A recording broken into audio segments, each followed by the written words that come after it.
তোমরা কোথাও একবার না একবার হলেও শুনেছো যে এনিমি দেখে তোমরা কি শিখতে পারো, অর্থাৎ এনিমি দেখা কেন প্রয়োজন। তো আজকের ভিডিওতে আমরা এইটা দেখতে পাচ্ছি যে একজন সাধারণ মানুষের জন্য এনিমি দেখা প্রয়োজন কেন। আরে চাচা, আমি ঠিকই বলছি। তো চ্যানেলটা সাবস্ক্রাইব করে ভিডিও দেখা শুরু করা যাক। ভিডিওর শেষে আমি এমন একটা কথা বলবো যে তোমাকে সবসময় এনিমি দেখা নিয়ে টর্চার করে তাকে বললে তার মুখে একদম চুপ হয়ে যাবে। তো নাম্বার ওয়ানে যা শেখায় আমাদের তা হলো বাস্তবতা থেকে হার না মানা, কোনো ক্লান্ত হয়ে গেলেও সেখান থেকে সরে না যাওয়া, এক কাজ একবার না পারলে আরেকবার চেষ্টা করা, কঠোর পরিশ্রম, ব্যর্থ থেকে শিখা, এইগুলো কিন্তু আমরা দেখতে পাই এনিমি থেকে এবং শিখতে পারি। উদাহরণ ওয়ান পিস, নারুটো, এনিমি, এগুলো তো আমাদের এইটাই শিখায়। তারপরে 2 নম্বরে রয়েছে আমাদের সারাদিন সব রকম কাজ অর্থাৎ পেরা থেকে রিল্যাক্স হওয়ার জন্য এনিমি দেখা প্রয়োজন। এনিমি দেখলে খুব তাড়াতাড়ি মন ঠান্ডা হয় এবং সতেজ হয় এবং ভালো গল্প মনের জন্য খুব উপকারী।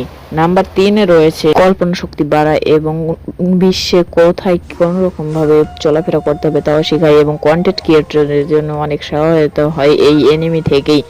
নাম্বার 4-এ রয়েছে একা নয় দলবদ্ধভাবে কাজ করতে শিখায় এবং অন্যকে সম্মান করতে শিখায়, অন্যের গুরুত্ব বুঝতে শিখায়, বন্ধুত্ব এবং টিম ওয়ার্ক অর্থাৎ হার্ড ওয়ার্কও বোঝায়। এই এনিমি আমাদেরকে লক্ষ্য পূরণে সহায়তা করে। বারবার হার মানলেও চলবে না, এক জিনিস 100 বার করতে হবে এবং হার না মানতে সহায়তা করে, নিজের লক্ষ্য পূরণে সহায়তা করে। তারপরে বিভিন্ন সংস্কৃতি শেখায়, জাপানের সংস্কৃতি শিখায়। এনিমির প্রায় 95 ভাগই হয়ে থাকে জাপান থেকে, তাই আমরা জাপানিজ ভাষা দেখলে জাপানের সংস্কৃতিও শিখতে পারবো। এনিমি 95% জাপানের হয়ে থাকায় জাপানের সংস্কৃতিও আমাদের শেখায়। এই এনিমিগুলো মূলত জাপানের জীবনযাত্রায় তৈরি হয়। তারপরে এই এনিমির কিছু মোটিভেশনাল ডায়লগ যেগুলো আমরা রিয়েল লাইফে কাজে লাগাতে পারি। মোটিভেশনাল ডায়লগগুলো আমরা যদি অনুপ্রাণিত হয়ে শুনি তাহলে তো আমরা সকল মোটিভেশন হয়, কিন্তু তা আমাদের ভুলে গেলে চলবে না।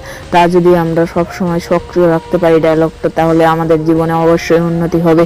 আর সব এনিমি শিশুদের জন্য নয়, তোমরা তোমাদের নিজের বয়স এবং আগ্রহ অনুযায়ী এনিমি বাছাই করো। তোমাদের যদি এনিমি বাছাই করতে সমস্যা হয় তোমাদের বয়সটা কমেন্টে বলো, আমি তোমাদের জন্য নিজেই এনিমি বাছাই করে দিব। এইটা আমি তোমাদের কাছে কথা দিলাম। লাস্ট, এনিমি শুধু একটা বিনোদন নয়, এনিমি যদি আপনি সিরিয়াস মতো দেখতে পারেন তাহলে আপনার জীবনে অবশ্যই উন্নতি হবে, এটা আমি নিজে কথা দিচ্ছি। আপনি শুধু বিনোদন হিসেবে 2-1টা চ্যাপ্টার দেখলেন এবং তারপরে মনে করলেন আমি মোটিভেশনাল হয়ে যাব, তারপরে আবার যে আগের কাজ করছেন, তাহলে কোনো কাজই হবে না। নিজেকে শক্ত করতে শিখুন এবং এনিমির মতো করে তুলতে শিখুন। দেখুন নারুটোকে, লুফিকে, তাহলে আপনার জীবনে উন্নতি হবে, এটা আমি কথা দিলাম। তো আজকের ভিডিওটা এই পর্যন্তই ছিল। তো সবাই ভালো থাকবে, চ্যানেল নতুন হয়ে থাকলে সাবস্ক্রাইব করবে। Tata, bye bye.